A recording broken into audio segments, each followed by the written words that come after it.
Payg'ambarimiz sollallohu alayhi vasallam mana shu 3 kunda roza tutgan ekanlar.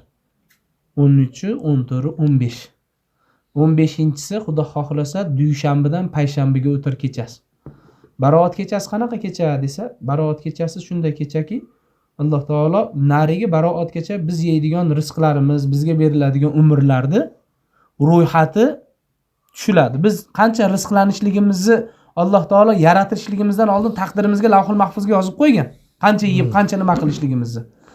Baroat kechasida so'raganlarga o'shunga qo'shib beriladi. Tushunarlimi? Bizniki u yoqda o'lchangan. Taqdirda hech narsa o'zgartirmaydi, faqat ikkita narsa deganlar. Shu duo qilinib baroat kechalarida so'ralgan bo'lsa, rizqlar bo'linadigan kecha, baroat kecha. Gunohlar kechiriladigan kecha bu kechasi. Payg'ambarimiz sollallohu alayhi vasallam muborak hadislari bor ekan. Kim baroat kechasida menga salovat aytgan bo'lsa, salovat aytib meni yo'qlagan bo'lsa, u odamga beriladigan savob qanaqa desa, baroat kechasi bilan baroat kuniga. Qanaqa savob beriladi desa, avvalgi o'tib ketgan 124 ming payg'ambar alayhimussalom bilan osmondagi salovat aytadigan farishtalarni yer yuzida salovat aytgan insonlarning savobi yoziladi degan ekanlar. Ular hayot davomida qancha salovat aytish mumkin Alloh taologa? O'sha salovatlar yoziladi u insonga. Yana bir duo salovat bor ekan. Endi siz qaysi salovatni aytgan yaxshi desa, salovatlarning ichida 17 mingta salovat bor. Xohlaganingizni aytaverasiz. Bir kun o'zimizcha 17 mingta salovat bor ekan deb o'tirib 17 mingta salovat qaysi birini, qanchasini bilamiz deb sanodik, qo'limiz yopilmadi. 17 ta ham bilmaymiz ekan. Payg'ambarimiz alayhisalomga aytiladigan salovat 17 mingta ekan. Bir zo'r joyi bor ekanki, 17 mingta salovat savobini o'z ichiga olgan ikkita salovat bor ekan. Alloh. Ikkita salovat o'qiysiz ekan, 1 daqiqa vaqt ketmas ekan, 17 mingta salovatni savobi berilar ekan. Yana ham qiziq joyini aytaymi? U 17 mingta salovatni savobini o'z ichiga olgan ikkita salovatni hammamiz bilamiz ekan. Zo'r joy. Qaysi salovatlar desa, Allohumma solli ala, Allohumma barik ala. At-tahiyotda, tashahhudda o'qiydigan salovatlarimiz, ikkala salovatning fazilati shunaqangi baland ekanki, 17 mingta salovatni savobini o'z ichiga olar ekan. Mana shu salovatlarni o'qigan insonga salovat aytgan payg'ambar alayhimussalomlar, farishtalar yer yuzidagi musulmonlarning aytgan salovatini savob yoziladi. Zo'rmi? Payg'ambarimiz sollallohu alayhi vasallam muborak hadislar. Bizga payg'ambarimiz alayhissalom aytgan degan joy yetadi. Uni tiklab qarab ko'rmaymiz, chunki Habibimiz aytgan dedimi? O'sha narsani olamiz biz. Hazrati Shams Tabriziy rahmatullohi alayhiga Jaloliddin Rumi rahmatullohi alayhi juda ishq muhabbat kuchli bo'lganda ustozlariga qarab turib, Shams Tabriziyni men ko'rdim degan odamlarga pul bera olar ekan. Yaxshi ko'radi-da, oshiq. Birov Shams Tabriziy bilan yo'liqdim desa, ustidagi zar chakmonlarni olib bergan ekanlar. Shogirdlar bilan qarab, ustoz, u yo'liqmay turib yo'liqdim deyapti, u nimani ila olyapti, chakmonni olishlik uchun ela aytayapti. Bilyapman. Shu yo'liqdim degan gapinglar yoqimli tuyuldi menga. Agar haqiqatan yo'liqqanda butun dunyoyimni berardim degan ekan. Oshiq shunaqa bo'ladi ma'shuqiga. Shuning uchun payg'ambarimiz alayhissalom aytgan narsani biz qilamiz. Baroat kechasida payg'ambarimiz sollallohu alayhi vasallamni bu dunyoda ko'rishligiga imkon bo'lmadi. Hech bo'lmasa tushimda ko'rsam edim degan insonlarga avvalgi ulamolar tajriba qilgan salovatlari bor ekan. Kim o'sha salovatni 100 marta o'qisa, payg'ambarimiz sollallohu alayhi vasallamning yuzlarini to'liq holatda ko'rar ekan. Payg'ambarimiz sollallohu alayhi vasallam tushlarida ko'rar ekan o'sha odam. Payg'ambarimiz alayhisalom man ro'ani fi manamihi, kim meni tushida ko'rgan bo'lsa, haqiqatan meni tushida ko'ribdi, chunki shayton meni suratimga kira olmaydi deganlar. U qaysi salovat desa, Allohumma solli ala ruhi sayyidina Muhammadin fil arwahi va solli ala jasadi sayyidina Muhammadin fil ajsadi va solli ala qabri sayyidina Muhammadin fil quburi. Allohum Muhammad sallallohu alayhi vasallam bizni sayyidimiz bo'lgan Habibimiz Muhammad alayhissalomga ruhlarning ichidagi payg'ambarimiz alayhissalomning arvohlarning ichidagi ruhiga salovat bo'lsin. Payg'ambarimiz alayhissalom ruhlariga. İnsonlarda jasadlari o'tib ketgan insonlarda jasadlari hammasi yer yuzida tarqalgan jasadlar bor. Shu jasadlarning ichida yotgan payg'ambarimiz alayhissalom jasadiga salovat bo'lsin. yer yuzidagi qabristonda yotgan insonlarning qabrlarini ichida eng zo'r joyda yotgan qabrning ichidagi payg'ambarimiz alayhisalomga salovat bo'lsin degan ma'nosi. Shu salovatni kim arabchasini 100 marotaba o'qib, ixlos bilan duo qilib yotgan bo'lsa, payg'ambarimiz alayhisalomni inshaalloh tushida ko'rar. Bu ham bir imkoniyat. Agar ko'rmoqchi bo'lgan odamlar. Shunga Baroat kechasini qadrini bilib, bizga Baroat kechasi 15-Sha'bon kechasi deb hadislarda sabit bo'lgan. Jabroil alayhissalom kelib payg'ambarimiz alayhisalomga aytganlar. Baroat kuni roza tutishlik farz emas, vojib emas, sunnat ekan. Payg'ambarimiz alayhissalom tutgan sunnat rozalardan ekan. Payg'ambarimiz alayhissalom bu kunda roza tutishlikni ham buyurgan ekanlar. Man soma fi shahri Sha'bon harramallohu jasadahu ala niron. Kim Sha'bon oyida bitta roza tutgan bo'lsa, Alloh taolo u insonni jasadini do'zaxga harom qilib qo'yadi degan hadis sharif bor ekan payg'ambarimiz alayhissalom. Baroat kechasida beriladigan savoblar ana shuncha. Bitta salovatni aytishligingiz bilan Sha'bonda Baroat kechasida jamiki yer yuzidagi musulmonlarda aytgan salovatlarning savobi sizga yozilayotgan bo'lsa, gunohlar kechirilayotgan bo'lsa, rizqlar qo'shib berilayotgan bo'lsa, nimaga bunchalik barakot bu kun desa, Xudo taolo Qadr kechani bergan. Qadr kechada 83 yil 4 oylik ibodat bor. Biz 27siga qado olganmiz. Xudo taolo Qadr kechasini qaysi kundaligini aytmagan. Biz o'zimizcha xoslab olganmiz. Ana shu bandalar Qadr kechasini topolmay qolsa, gunohlari kechirilmay qolmasin deb Alloh taoloning yana biz ummati Muhammad alayhisalomga berilgan yana bir zo'r ne'mati Baroat kechasi. Baroat kechasida qilinadigan ibodatlar. Qadr kechasi bizda 27-kechada deb aytilar. Imom Shofiy mazhabida 21-kechada. Ramazonda umraga borganlar biladi. 27-kechada odamlar ko'p bo'ladi Qadr kechasi deb.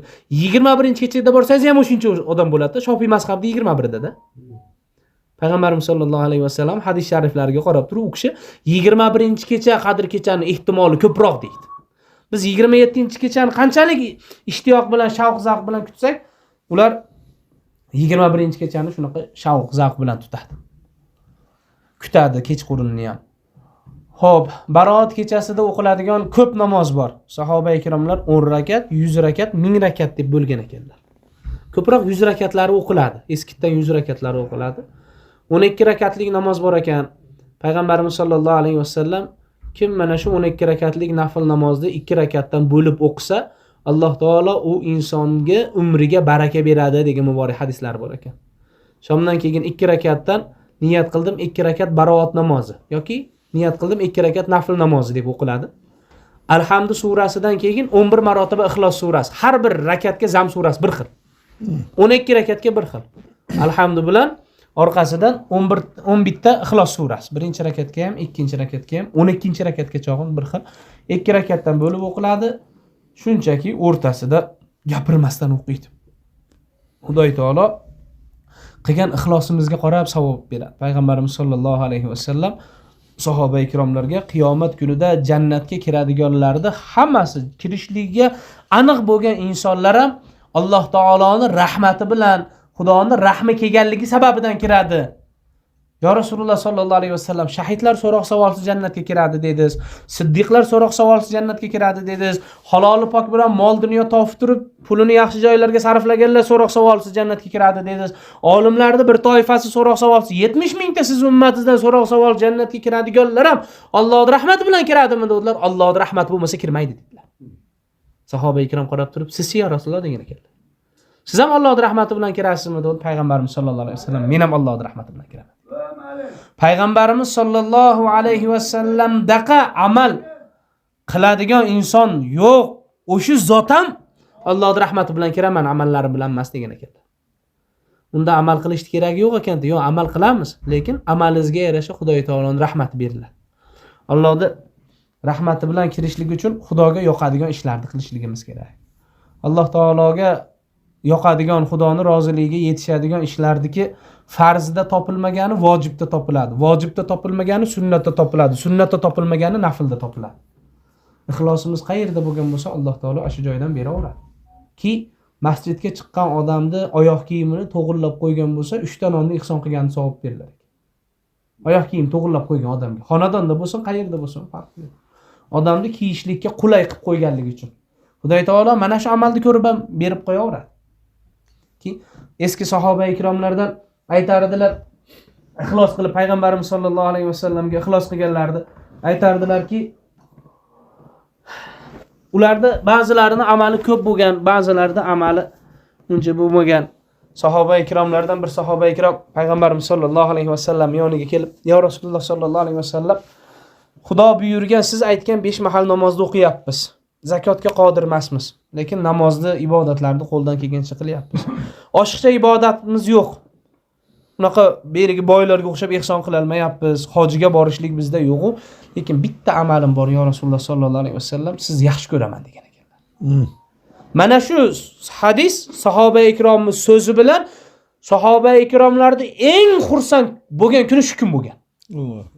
Eng xursandchilik, qalblari farohga to'lgan kun shu kun bo'lganki, "Ya Rasululloh sollallohu alayhi vasallam, oshiqcha ibodatim yo'q, siz yaxshi ko'raman" dedilar. Payg'ambarimiz alayhisalom nimaga sahoba ikromlarning qalbi quvonchga to'lgan desa, bitta gaplari shu bo'lganki, "Al-mar'u ma'a man ahabba." Odam yaxshi ko'rgani bilan bo'ladi qiyomat kunida dedilar. Kim yaxshi ko'rgan bo'lsa, o'sha bilan bo'laveradi dedilar.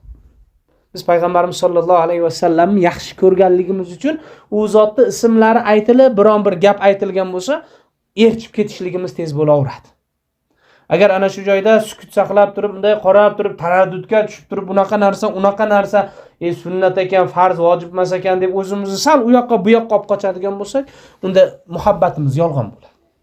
Hazrat Ibn Umar radhiyallohu anhu payg'ambarimiz sollallohu alayhi vasallam yonida ko'p yurganlar, sahoba ikromlar bilan ketayotdilar. Shunday otdan tushdilar tog'in, bir devorni tagiga bordilar tog'in, shunday o'tirdi. O'tirib turib, o'rnlaridan shunday turdilar, yana otga chiqib oldilar. Odamlar qiziqib so'ragan ekan, "Nimaga o'tirdiz? Bir ehtiyojiz yo'q ekan, o'tirdiz-u turdiz." Dedilar. Ibn Umar radhiyallohu anhu shunday qarab turib, "Bu yerga nimaga o'tirib turganimni men ham bilmayman. Fazilatini ham bilmayman-ku, lekin payg'ambarimiz alayhisalom shu yerga o'tirib turganligini ko'rganimdan beri o'tirib turaman" degan ekanlar. Meni habibim mana shu joyga o'tirib turgan. U zotlarda shunaqa ixlosi bor edi. Payg'ambarimiz sollallohu alayhi vasallamning yoniga elchi qilib odam jo'natishganda, Haybar kuni edi, Alloh alam, elchini kelib og'zi ochilib qoladi. Qaytib borgandan keyin Muhammad alayhisalom qanaqa odam ekan deb boya kofirlar elchidan so'rashadi-da, ko'rmay qiziqqanlari so'raydi. Payg'ambarimiz alayhisalom haqida shunaqangi gapiradiki, u ajoyib odam ekan. U elchi Kisrodi ham yonida bo'lgan, podshohlarning yonida, katta forslarnikida ham bo'lgan, Habashistonni podshohining yonida ham bo'lgan, hamma podshohlarning yonida bo'lgan odam. Shuncha podshohning huzurida bo'lgan bo'lsam, odamlarda ularga bo'lgan ehtiromi, qo'rquvi tufayli edi. Kisrodi yonida egilib bukilganlar uni vajohatidan qo'rqib turib egilib bukilishardi. Lekin Muhammad alayhisalom yonida egilib bukilayotganlar, xizmatini qilayotganlar o'zlari istab qilar ekan. Nimaga unday deyapsan deb so'rashuvdi. U kishi u zot tahorat qilayotganlarida yuzlaridan, qo'llaridan, og'zini suvlaridan biron tomchi yerga tushganini ko'rmadim. Hammasini olib yuzlariga, badallariga surkayotganini ko'rdi. Payg'ambarimiz alayhisalomga shunaqangi muhabbat qilishardi. Muhabbatda gap ko'p. Muhabbat bilan jannatga kirib ketishlik mumkin, bemuhabbat bilan do'zaxga kirib ketishlik mumkin. Payg'ambarimiz sollallohu alayhi vasallam Hazrat Abu Bakr Siddiq radhiyallohu anhu ga qarab turib, "Hubbu Abi Bakr Siddiq vajibun ala ummati." Abu Bakr Siddiqqa muhabbat qo'yishlik ummatimga vojib dedilar. Kim xohlasa demadilar, vojib.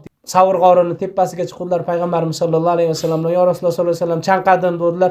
Tepaga chiqsangiz suv bor dedilar. Qayerda suv, nimaga demadilar. Shunday tepaga chiqib bir muzday zilol suvni ko'rdilar, haligi suvdan ichib, og'izlarini artib, savr g'origa yana tushib, "Ya Rasululloh, bu tepadagi suv qayoqdan?" dedi. "Alloh taolo sizni chanqog'ingizni bilib, jannatda irmoqlardan jo'natdi sizga. Xudoning huzurida bizning maqomimiz bormi?" dedilar. Ashirda payg'ambarimiz alayhisalom bir gap aytganlar: "Ey Abu Bakr Siddiq, nima deyapsiz siz? Alloh taolo bir insonni nomai amalida mashriqdan mag'ribgacha bo'lgan insonlarning savob amalini to'plab bitta daftarga to'plab olib borsa-yu, u savob daftarining ichida sizga bo'lgan muhabbat degan joyida yo'q bo'lsa, uni jannatga kirgizmayman" deyapti. Sizni Xudoning huzurida shunaqangi maqomingiz bor. Bemuhabbatlik jannatdan to'sib qo'yishi mumkin. Muhabbat jannatga kirgizishi mumkin.